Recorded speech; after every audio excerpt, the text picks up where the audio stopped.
بسم اللہ الرحمن الرحیم۔ السلام علیکم۔ حضرت سیدنا ابو اسحاق رحمۃ اللہ علیہ فرماتے ہیں کہ ایک شخص ہماری محفل میں آیا کرتا تھا مگر اس کا آدھا چہرہ ہمیشہ چھپا رہتا تھا۔ ایک مرتبہ میں نے اس سے پوچھا کہ تم اپنا آدھا چہرہ چھپائے رکھتے ہو، آخر اس کے پیچھے کی کیا وجہ ہے؟ مجھے اس راز سے آگاہ کرو۔ اس نے کہا کہ اگر آپ اجازت دیتے ہیں تو میں اپنا معاملہ بتاتا ہوں۔ میں نے کہا کہ بتاؤ، اصل معاملہ کیا ہے؟ اجازت ملنے پر اس شخص نے اپنی عبرت داستان کچھ اس طرح سنائی کہ میں کفن چور تھا۔ میں نے کئی قبروں سے کفن چرائے۔ جب بھی کسی نئی قبر کے متعلق معلوم ہوتا تو فوراً وہاں پہنچ کر کفن چرا لاتا۔ ایک مرتبہ ایک عورت کا انتقال ہوا۔ جب اسے دفنایا گیا تو میں رات کو قبرستان پہنچا اور قبر کھودنا شروع کر دی۔ جب اینٹیں ہٹا کر کفن کی ایک چادر نکالی اور دوسری چادر کھینچنے لگا تو اچانک اس عورت کے بے جان جسم نے حرکت کی اور چادر کو تھام لیا۔ میں نے کہا، تمہارا کیا خیال ہے؟ تم مجھ پر غالب آ جاؤ گی؟ ایسا ہرگز نہیں ہو سکتا۔ یہ کہہ کر میں گھٹنوں کے بل بیٹھ گیا اور پوری قوت سے کفن کھینچنے لگا۔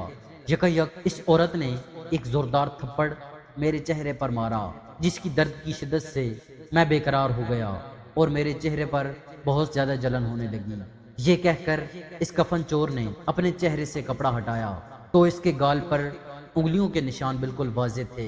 میں نے کہا کہ اچھا پھر کیا ہوا؟ اس نے کہا، پھر میں نے چادر واپس اس عورت پر ڈال دی اور جلدی جلدی قبر پر مٹی ڈال کر برابر کر دیا اور پختہ ارادہ کر لیا کہ جب تک زندہ رہوں گا کبھی بھی کفن نہیں چراؤں گا۔